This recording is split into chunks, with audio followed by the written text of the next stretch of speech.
Max Mémy, bonjour. Vous venez de publier votre nouveau roman Mathilde, une passion à Oléron. J'aimerais en parler avec vous. Avec plaisir, naturellement. C'est là mon septième roman et le cinquième publié par les éditions Horizon. Et c'est devenu mon éditeur. Le siège de cette maison est à Paris, dans le cinquième arrondissement, au 25 rue des Écoles. Une maison d'édition dirigée avec un homme que j'estime beaucoup, qui dirige cette maison avec talent, et que je voudrais remercier pour m'avoir renouvelé de nouveau sa confiance. Voilà. Nous avons, je crois, une estime réciproque et je me félicite de cette collaboration. Mais enfin bon, vous avez demandé à me rencontrer pour que je vous parle de mon roman. Alors, justement, que pensez-vous de ma Mathilde? Ah, bah, alors, je l'ai là, évidemment. Je le montre à nos lecteurs. Hop. Bah, écoutez, moi j'ai vraiment beaucoup aimé ce roman. Je l'ai lu d'une seule traite. Le style est vraiment fluide, léger. On pourrait vraiment croire que vous l'avez écrit, vous aussi, finalement, d'une seule traite, et que vous avez pris un grand plaisir à l'écrire. Écoutez, ça me fait plaisir ce que vous dites, naturellement, mais détrompez-vous, ce roman m'a donné beaucoup de mal. Mon précédent roman remonte quand même à novembre 2018, soit presque 2 ans.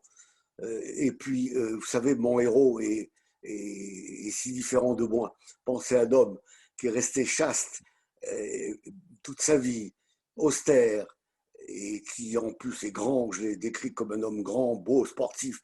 Et puis j'oublie un détail, il est rouquin comme poil de carotte. On en parle d'ailleurs dans le roman. Et toutes ces qualités, je n'ai aucune de ces qualités. Il m'a donc c'est pour ça il fallait vraiment qu'il s'impose à moi. En fait, c'est l'histoire qui s'est d'abord imposée à moi et les deux personnages sont ensuite entrés en scène et il me fallait les suivre, tenter de les comprendre. Et c'est étrange ce que je dis, ça peut paraître étrange ce que je dis. Et en fait, ils en faisaient à leur tête. Ils étaient imprévisibles. Euh, et si je peux choisir un mot pour définir mon roman en fait est une histoire fantasmatique, Qu'est-ce que vous voulez dire par fantasmatique? bah, qui relève du fantasme.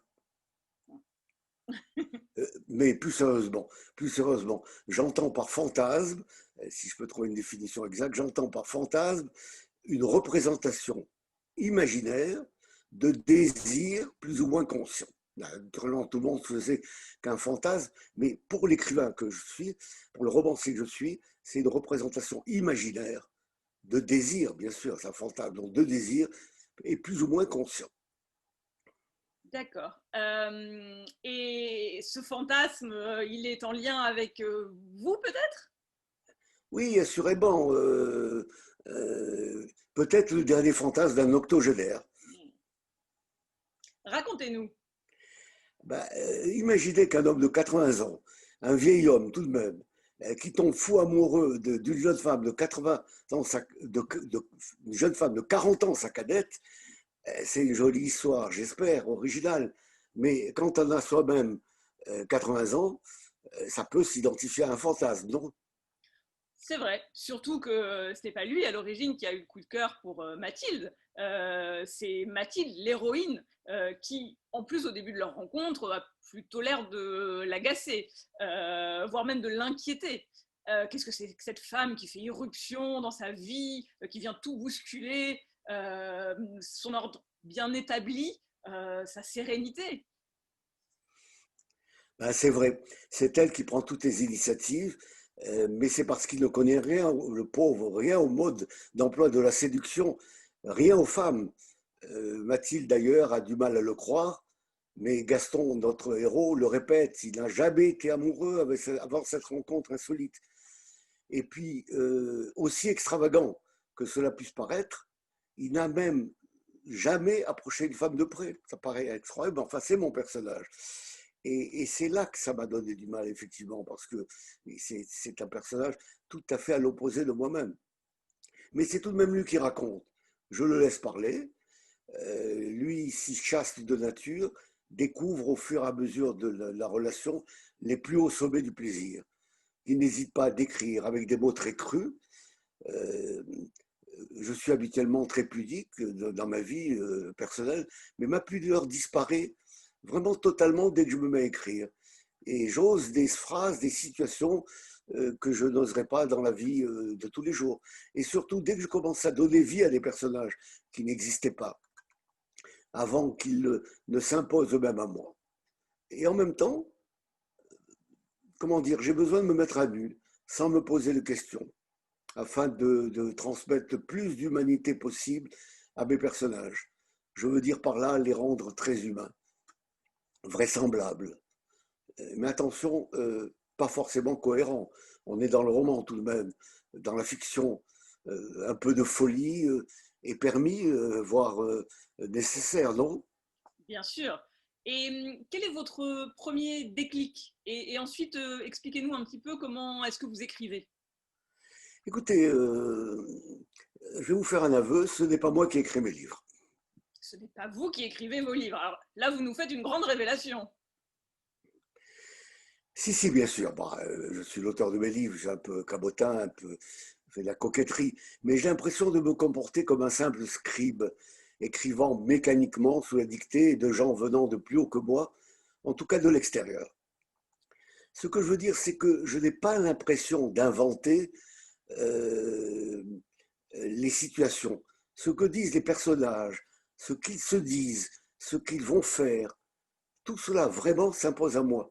Je suis, comment dire, comme un spectateur et même, j'irai plus loin, quelquefois je me considère comme un voyeur. Eh bien, c'est un comportement mystique, dites-moi. Peut-être, je ne sais pas, je n'y ai jamais réfléchi, mais en tout cas, ce qui est sûr, c'est que ce que disent et font les personnages de mes romans arrive souvent à m'émouvoir, à me surprendre, à me faire rire même. Bref, ils ont leur vie autonome qu'ils déroulent devant moi. Quelquefois, je, je vous fais confier que ça va jusqu'à l'inquiétude, je suis inquiet de ce qui leur arrive. Ainsi, par exemple, la relecture de mes manuscrits, et ça c'est constant pour tous les romans, avant le bon à tirer définitif destiné à mon éditeur, ben cette relecture, franchement, mais souvent insupportable. Ah, et pourquoi donc?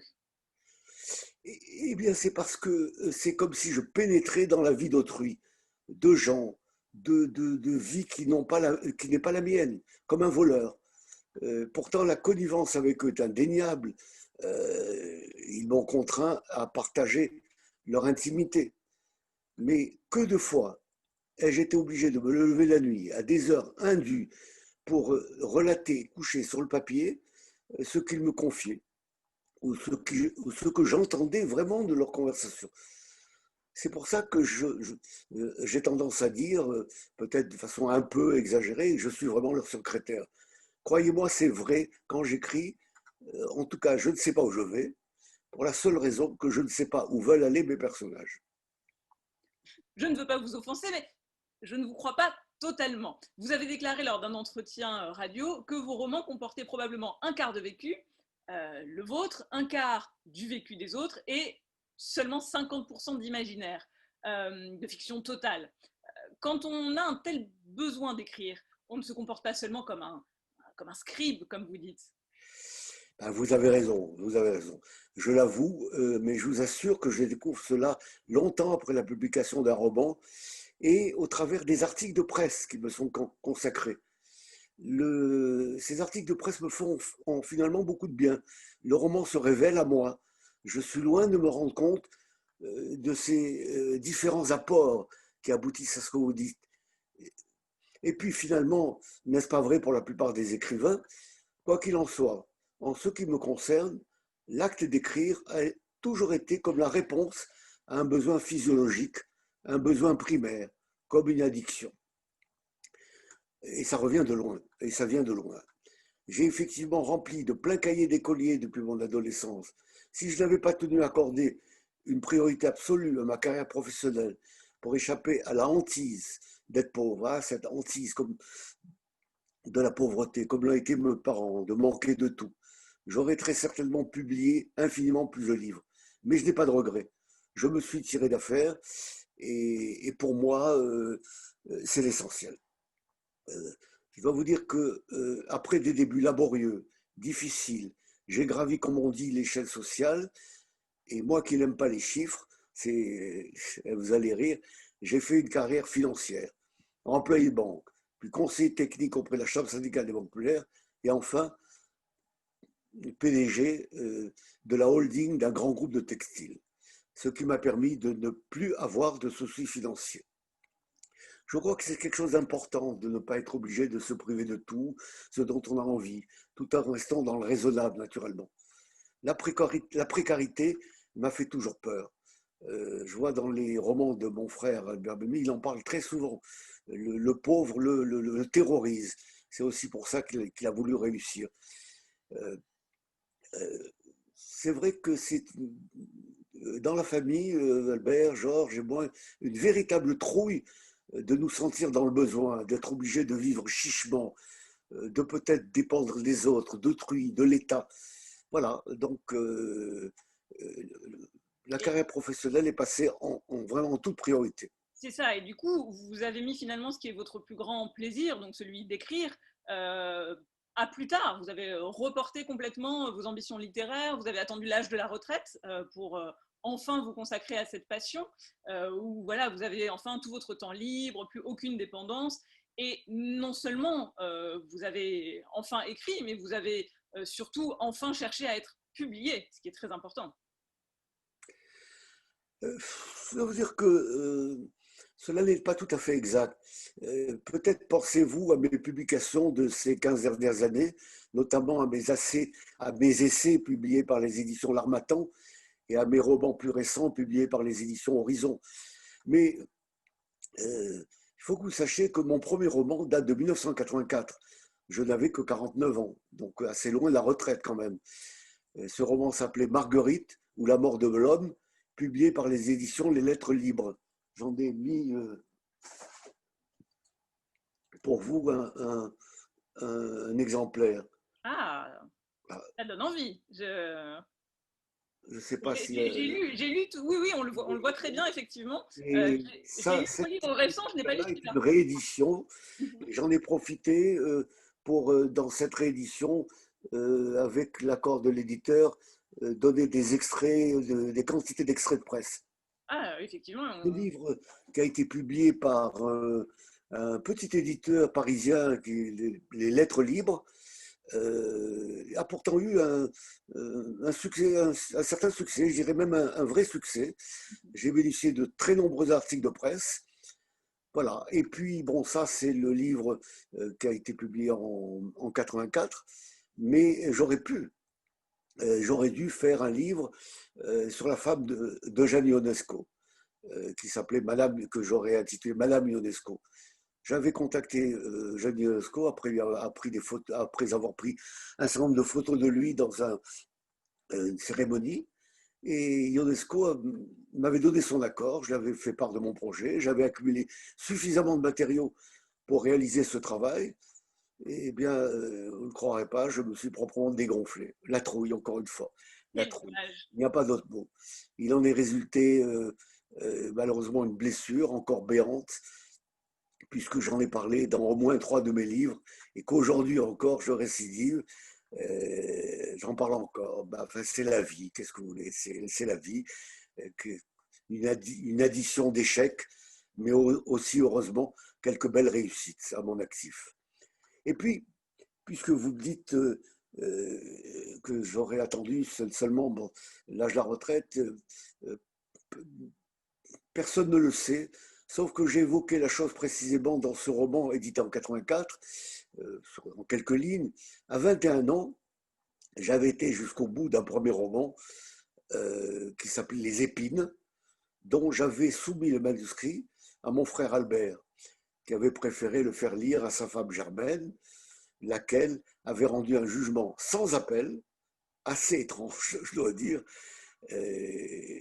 Mon frère Albert venait de publier son second livre qui remportait un grand succès, et ma belle-sœur m'expliquait à l'époque qu'un deuxième Mimi qui publie, cela risquerait de faire désordre. Voilà. Elle avait ajouté que chacun devait rester à sa place. Cela m'avait vraiment proprement traumatisé et le manuscrit a traîné des décennies dans l'oubli et dans la poussière. Et depuis, je n'ai jamais essayé de le faire éditer. Je suis à mon 13e livre et bon, je n'ai jamais essayé de ressortir ce manuscrit de la poussière. Mais ce qui ne m'a pas empêché de continuer d'écrire de petits romans ou de simples nouvelles. Je veux dire, de continuer d'écrire entre 21 ans et 50 ans. Ces petites nouvelles, c'est un genre littéraire que j'affectionne particulièrement. Certaines ont été publiées, et puis de la poésie aussi, des poèmes qui ont été publiés dans une petite revue qui s'appelle L'Art Poétique, auquel j'avais collaboré. Et ensuite, je me suis malheureusement dispersé dans ce qu'on appelle la vie associative. Pendant de nombreuses années, trop d'années, que je considère aujourd'hui comme des années précieuses. Je n'oserais pas dire des années perdues. Des années perdues, ce serait injuste, parce que réducteur. C'est vrai, j'ai donné beaucoup de mon temps aux autres. Mais enfin, si je l'ai fait, c'est que cela correspondait certainement à un besoin. Besoin de, comment dire, besoin de servir autrui, de se sentir utile. Et peut-être aussi le besoin de m'évader de moi-même. C'est peut-être ça la vraie raison. Cela me procurait souvent un certain vertige. Mais pas du tout destructeur. Bien au contraire, tout à fait, comment dirais-je, bénéfique. Se frotter aux autres m'a permis d'acquérir finalement, en fin de compte, une certaine maturité, me fournir des muscles que je n'aurais probablement pas obtenus si j'étais resté enfermé et immobile. J'ai souvent dit à des amis que mon frère Albert Memmi, qui me tire par la manche maintenant qu'il a disparu le 22 mai de cette année, j'ai 99 ans, il revient tout le temps dans mes conversations. Je disais donc de mon frère qu'il a fait de sa vie, euh, il a été une action d'immobilité, un modèle d'immobilité. Il a fait de cette immobilité un mode de vie et au service de la création de son œuvre. Voilà, une œuvre à laquelle il a tout sacrifié. C'est pas du tout naturellement mon cas, j'ai beaucoup vécu et j'ai une vie familiale extrêmement riche. En tout cas, pour revenir sur cette partie de ma vie, cette parenthèse où je me suis beaucoup occupé des autres, je suis persuadé aujourd'hui que je me suis enrichi au contact de ces autres, de ces personnes, et que mes livres finalement y ont gagné en densité, en maturité. Et c'est ce que m'ont affirmé mes deux frères, Georges et Albert, des écrivains que j'en connais bien plus importants que moi. Je ne parle pas d'Albert Memmi, naturellement, qui est une œuvre considérable, qui a eu de très nombreux prix, mais je parle de Georges Memmi, qui n'a pas produit autant qu'il aurait pu le faire. Voilà, je lui rends hommage dans cet entretien. Et si on en revient à votre production, justement, j'ai lu bien sûr tous vos romans et tous vos essais, dont on pourra reparler tout à l'heure si vous le voulez bien. Quel que soit le thème, on rencontre toujours, il me semble, une certaine tendresse, un certain humour, de la poésie également. Et même si les thèmes de vos romans sont très différents les uns des autres, on a la même on sent comme un fil conducteur, en fait, finalement. Donc, pour ainsi dire, je refuse à nouveau ce fameux statut de scribe dont vous vous qualifiez, même si on peut y donner une petite teinture de mysticisme. Un fil conducteur, je ne sais pas, probablement oui. Vous parlez d'un fil conducteur, c'est ça, oui. Probablement oui, mais s'il existe, lui aussi s'impose à moi inconsciemment. Quel peut-il être? Quel peut-il être? En réfléchissant bien, je pense qu'il s'agit de la solitude. Merci de me poser cette question en tout cas, parce que franchement, je n'y avais pas réfléchi. Les principaux personnages aujourd'hui, je prends conscience avec votre question, les principaux personnages de mes romans sont en effet dans une profonde solitude. Voyez, Daniel, le héros de mon premier roman, Marguerite ou la mort de l'homme dont on parlait tout à l'heure, eh bien, Daniel de France, c'est son nom, il crève de solitude, alors qu'il vit au sein d'une famille plus qu'abondante, mais il se sent écrasé, broyé. Comme le héros du roman suivant d'ailleurs, Les chemins croisés du corps et de l'esprit. Bien que marié 3 fois, il se retrouve chaque fois veuf et face à ses seuls souvenirs. J'ai mis de côté le livre pour le montrer parce qu'il est assez ancien et il est épuisé d'ailleurs et on ne peut plus le commander, on ne le trouve plus en stock chez les libraires, contrairement aux autres qui sont disponibles. J'en profite pour le dire, tous les autres livres sont disponibles. Mais celui-là, qui a eu également du succès, eh bien, euh, on retrouve ce thème, oui, on retrouve ce thème de la solitude. Vous développez d'ailleurs le même thème de la solitude, de la maladie, de la perte de l'être aimé dans votre autre roman qui s'intitule Les femmes de Jean, n'est-ce pas? Oui, oui, oui, bien sûr, mais parce que ce roman, euh, ça a peut-être échappé à beaucoup de gens, mais cela ne nous a pas échappé à vous certainement. Ce roman n'est que la reprise du précédent entièrement revisité. J'avais pas osé le faire, mais c'est pas courant. Encore que j'ai découvert que certains écrivains ne s'en privent pas. Mais euh, en fait, si j'ai fait, c'est que les personnages m'avaient beaucoup hanté. Pendant des années, ils étaient là autour de moi. Et ils occupaient tout mon espace. Ils exigeaient que je leur donne vie, que je donne aussi plus de place à certains personnages restés dans l'ombre. C'est une grande aventure, très étrange, très même angoissante, je veux dire. Ils me dictaient, ils me demandaient, ils exigeaient que j'abandonne le caractère intemporel du récit précédent, que je donne enfin des noms aux gens, aux lieux, que je gobe les aspects rugueux du style, et enfin que j'inverse même lors du récit. Naturellement, j'exagère, ce n'est pas les personnages qui m'ont dit tout ça, mais ça s'imposait à moi. De jour en jour, je comprenais qu'il fallait que je fasse ce travail. Et je l'ai fait, et ça a été très difficile de réécrire un livre, en commençant par la fin. Mais ce travail m'a été, je dois dire, très salutaire. Parce que je suis enfin définitivement délivré de cette histoire qui a fait verser, paraît-il, des larmes à plusieurs de mes lecteurs qui se sont ouverts à moi. Et voilà, voilà, voilà. Et j'en suis, je ne vous le cacherai pas. D'ailleurs, ce thème de la perte irrémédiable de l'être aimé, c'est un sujet qui est très cher aux poètes, aux romantiques. Comme disait Lamartine, un seul être vous manque et tout est dépeuplé. Ben oui, vous avez raison, reste la nostalgie, mais enfin reste la nostalgie, d'espèce de regret attendri, plus ou moins douce. Mais attention, plus grave est la mélancolie, qui est, je pourrais dire, une forme de tristesse vague, quand elle est légère, mais elle peut entraîner une mauvaise dépression. La mélancolie peut être une maladie. Voilà. Et pour changer un peu peut-être de roman, si on peut le dire, tous vos romans relatent des histoires d'amour, mais, avec la belle Peule et le comptable, là, vous changez un peu d'univers complètement, même, devrais-je dire, avec le portrait d'un excentrique, Mamadou le Sénégalais, et celui de sa mère Marie, avec qui il vit, qui est une femme magnifique, douée d'un charisme et d'une bonté extraordinaire, ce qui d'ailleurs l'a fait adopter à la fois le judaïsme, le christianisme et l'islam, de la même façon, religions qui sont toutes des religions de bonté et d'amour qu'elle met vraiment sur le même plan. C'est pourquoi d'ailleurs elle est profondément bouleversée face aux violences meurtrières de certains fanatiques islamistes. Eh bien, oui, c'est très très bien vu. Je ne pourrais pas mieux dire. Cela prouve au moins que vous avez bien lu mon livre. Oui.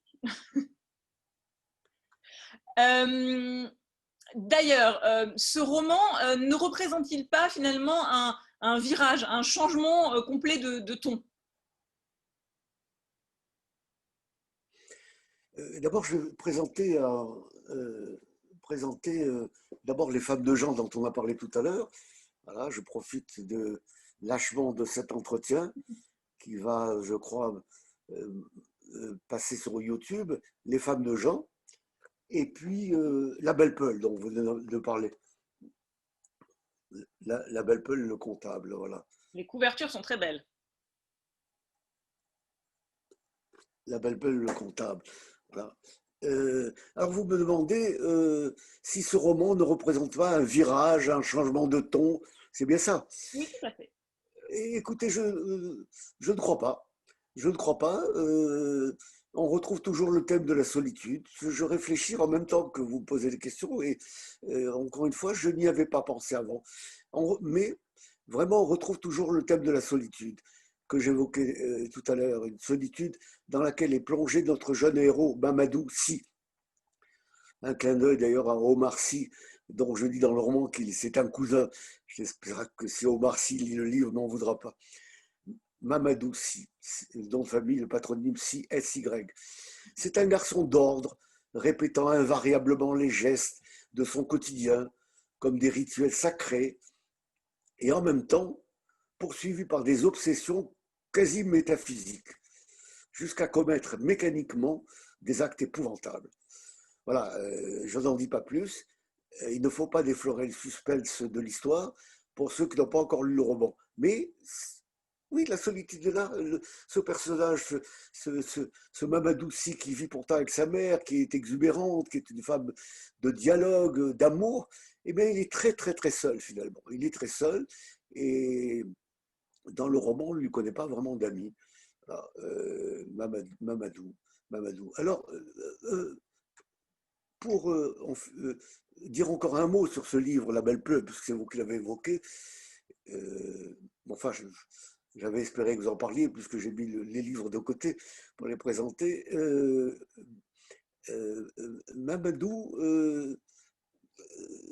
je ne sais pas pourquoi, ça je ne comprends pas pourquoi. On m'a dit que je lui ressemblais. Mais certains lecteurs m'ont dit c'est fou, Monsieur Mémy ou Max ou Charami, etc.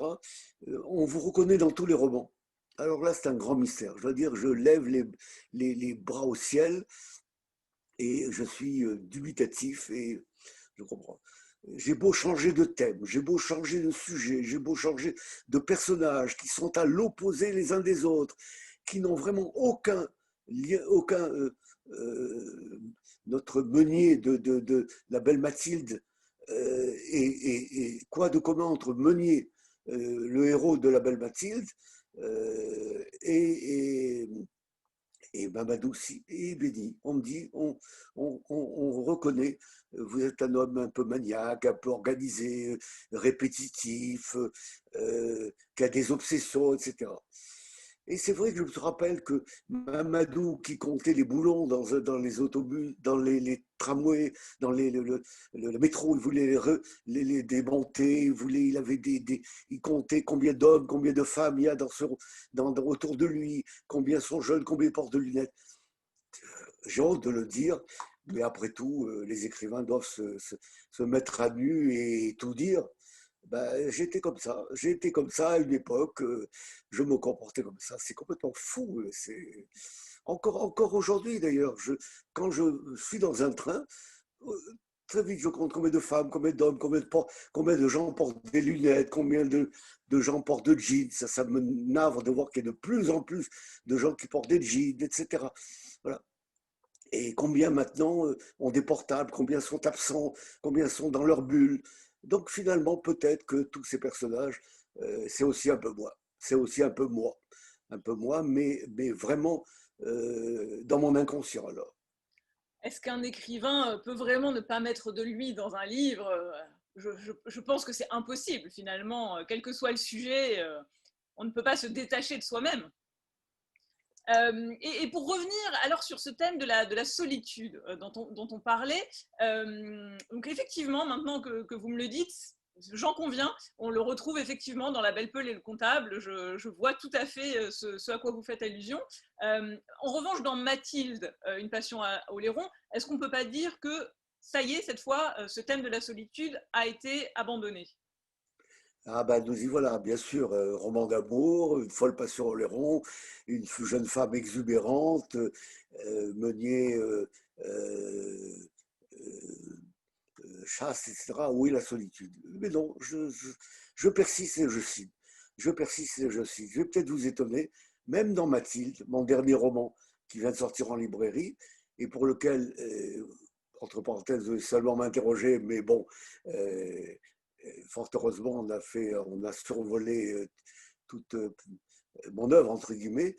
Eh bien, dans Mathilde, le héros, Meunier, vit comme un ermite dans sa tour d'ivoire. Ça a été un taiseux toute sa vie, un authentique misanthrope, jusqu'à sa rencontre si féerique avec la belle Mathilde. Donc, Meunier, Gaston Meunier, euh, est vraiment un solitaire.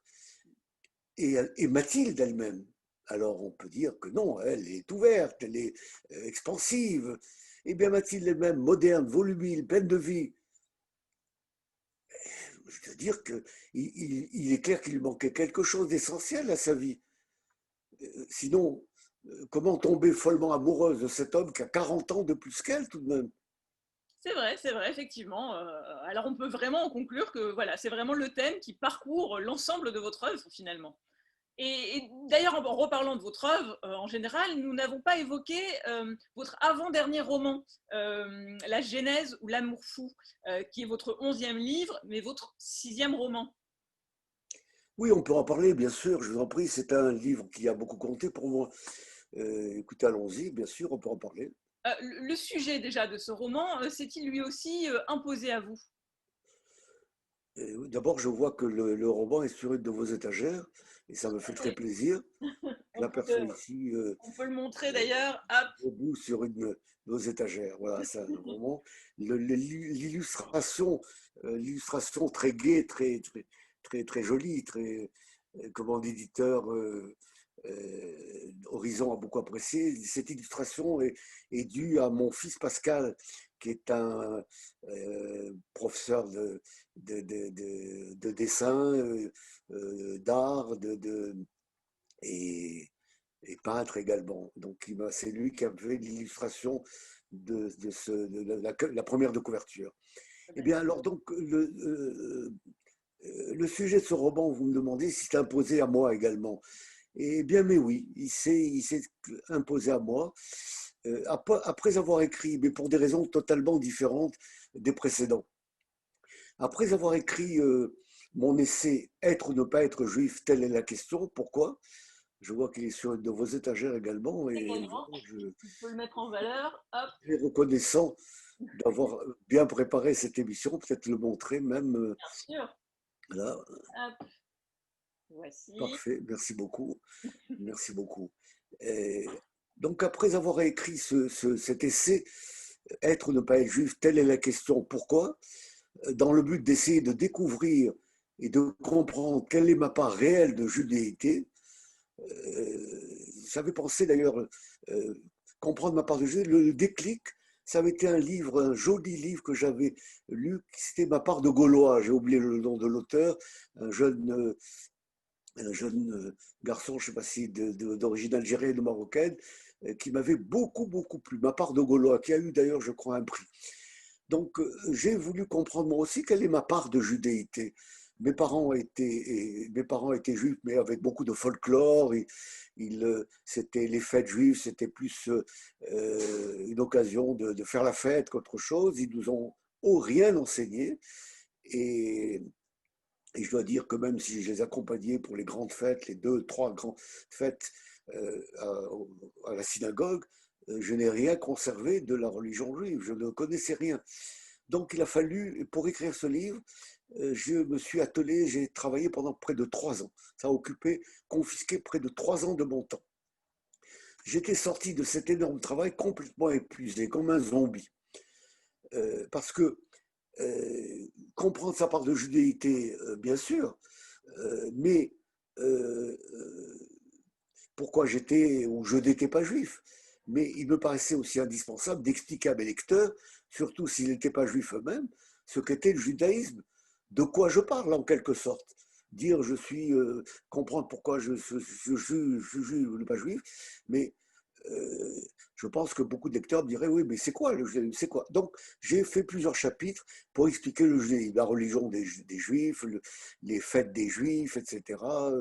Et voilà.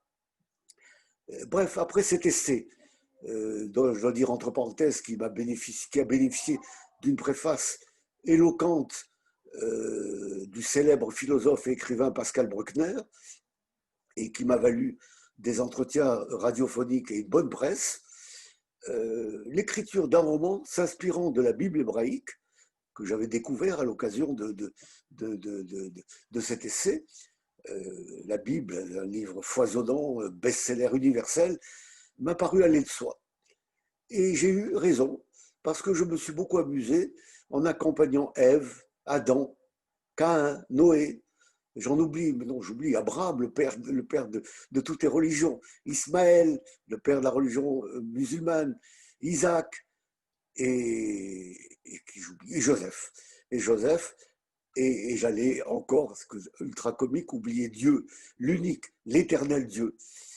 J'ai trouvé que chacune de ces figures légendaires était bien torturée par ses problèmes. Ces problèmes à eux, leurs problèmes, enfermés dans leurs contradictions, tentant par tous les moyens, souvent pas très brillants d'ailleurs, euh, de se faire aimer d'autrui. Chaque figure égocentrique, bref, chaque figure très seule. Dieu lui-même, omniprésent, voulant se mêler de tout, et tout régenter, sans jamais réussir, bipolaire, aussi tendre qu'au coléreux, finalement le pauvre bien perdu lui aussi dans sa solitude. Pour ceux qui croient beaucoup, ceux qui croient profondément, je leur demande pardon, ce n'est pas un blasphème que je fais là, et puis je ne blasphème que de ma propre religion. Et les juifs sont des gens qui aiment beaucoup l'humour, et les juifs parlent beaucoup d'ailleurs avec leur propre Dieu. Donc je pense que personne ne voudra, m'en voudra. Donc ce pauvre Dieu est finalement perdu aussi, dans sa solitude, je suis sûr, oui, incompris de tous, et n'obtenant en échange de l'amour dont il a tant besoin que respect et crainte. Voilà, en fin de compte, même si l'écriture de ce roman, La Genèse ou L'amour fou, a été en fin de compte assez jubilatoire, c'est vrai, l'entreprise s'est révélée plutôt ardue. Eh bien, merci beaucoup de toutes ces explications. Effectivement, j'invite vraiment les lecteurs à découvrir ce roman. Et pour conclure cette interview, je voulais vous demander comment est-ce que vous vous définissez dans ce travail d'écriture qui, j'ai bien compris, vous est si nécessaire, qui vous taraude tellement. Oui, je peux me définir comme un lecteur passionné de littérature d'abord. Je lis énormément et je pense que il faut lire, il faut lire, il faut lire et il faut regarder de moins en moins la télévision et lire, lire, lire. Voilà. Je suis un lecteur passionné de littérature parce que c'est très enrichissant. On invente les couleurs, on invente les odeurs, on invente les personnages. Alors je dis ça à l'attention de ceux qui regardent que la télévision. Ce sont des éponges. Qui ingurgitent tout ce qu'on leur envoie. Bref, allez, arrêtons d'être méchants. Donc, je suis d'abord et avant tout un lecteur passionné de littérature et je me définis aussi comme un écrivain et accessoirement comme un photographe. Et quand je dis un écrivain, je voudrais préciser, être plus précis, comme un romancier. Comme un romancier. J'écris quand même pas n'importe quoi, je suis un romancier. Et je disais aussi que j'étais accessoirement un photographe. J'ai en effet réalisé quelques expos de mes prises de vue et publié un album dont le titre est À la recherche du corps et un autre album, Bois fauté et bois gisant, qui devrait bientôt voir le jour. Euh, je peux montrer peut-être je peux peut-être montrer mon album À la recherche du corps, dont j'ai beaucoup de très bons retours. Il y a c'est un travail que j'ai fait sur le corps qui me fascine de découvrir que des parcelles de corps peuvent ressembler à de la rocaille, à des morceaux de sable, à des parties de sable, à bref, une véritable géographie. Ça m'avait toujours fasciné. Donc j'ai pris une centaine de photos à partir de quelques modèles qui ont accepté de poser. J'avais mis un article dans la presse pour demander des modèles et j'ai eu 4 jeunes femmes qui ont accepté d'être mes modèles et 3 hommes. Et qui, volontairement, je leur avais donné rendez-vous en ville et je leur ai dit je ne veux pas connaître votre nom, votre adresse, donc ça s'est fait de façon anonyme et ils sont restés anonymes jusqu'au bout et je les remercie beaucoup. Voilà, c'est un très beau travail. Mais j'ai pas pu faire. Il a fallu trouver des textes à ces photos. J'ai voulu que mes prises de vue soient également illustrées par des textes. Et je ne trouvais pas de texte. On m'avait orienté vers une jeune femme, Angélique Philippe, qui est agrégée de philosophie et qui exerce à Lille, dans le nord de la France, et qui m'a fait de très très beaux textes que j'ai trouvés très surréalistes, plein de poésie. Voilà pour ce livre. Donc j'aime la couleur et par-dessus tout la lumière. Quant à ma qualité, ma définition de romancier, pourquoi romancier plus qu'écrivain? Parce que j'ai besoin de libérer une imagination débordante qui se nourrit également d'une vie onirique, dense et riche, ça, qui m'a poursuivi toute ma vie. Mais je voudrais préciser que c'est un romancier curieux qui me pousse quelquefois à commettre des pas de côté, des grands écarts, pour m'attaquer à des sujets d'actualité brûlants. J'ai cité tout à l'heure le livre sur le judaïsme, mais quand j'ai décidé d'écrire La France en partage, le premier essai, bien avant celui du judaïsme, c'était poussé par un sursaut de révolte devant ce French bashing qui circulait en boucle dans les médias et chez de nombreux pseudo-intellectuels. Nous étions les derniers de la classe dans tous les domaines et cette situation devenait irréversible à leurs yeux. C'est naturellement mensonger et je fournis 1000 exemples dans mon livre qui prouvent le contraire. Ainsi, ce qui m'avait choqué, quand Christophe Barbier, pourtant directeur du magazine L'Express, écrivait en 2012, 3 ans avant la publication de mon livre, il écrivait dans ce journal, entre autres monstruosités, parce qu'il y avait une page entière, que notre pays était dans un état d'effondrement total dû non pas à un problème de conjoncture, écoutez bien, mais à un cancer provoqué par le dérèglement génétique de la France. Enfin, où est-ce qu'on est là-dedans? N'est-ce pas du délire outrancier?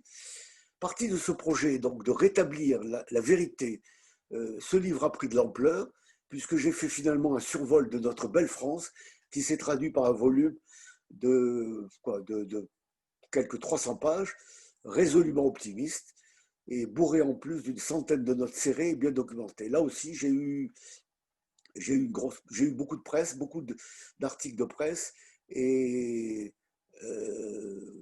un article très long d'ailleurs, très élogieux dans un site qui s'appelle Cliotech.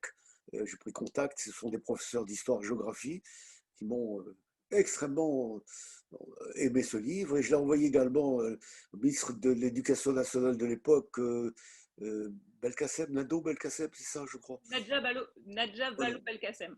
C'est ça. Et qui m'a dit, qui a été emballée, et qui m'a dit qu'elle allait essayer de le faire introduire dans les collèges et lycées, etc. Et je l'ai envoyé à d'autres ministres également qui m'ont félicité, et au président de la République lui-même, qui m'a fait de longues lettres élogieuses disant des romans comme ça, c'est des essais sur la France, ça devrait être lu par tout le monde. C'est un bon livre. Voilà pour cet essai. Très bien, merci beaucoup. Et pour revenir au roman, après du coup votre dernier roman, Mathilde, une folle passion à Oléron, est-ce que vous travaillez à un autre projet? Oui, en fait, je vais vous faire une confidence. En fait, les livres s'enchevêtrent. Chez moi, les livres s'enchevêtrent. Ils ne naissent pas forcément les uns après les autres dans l'ordre chronologique de leur publication. J'alterne lecture et écriture, et entre deux bons livres que je lis, je travaille la plupart du temps sur deux voire trois projets. Voilà, ça paraît un peu brouillon et un peu vertigineux, mais c'est comme ça, je ne peux pas faire autrement. Comme je lis également deux livres en même temps, alternativement.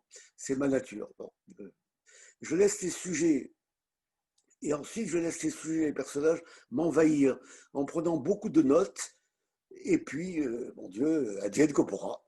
Voilà, que le plus pressé sorte.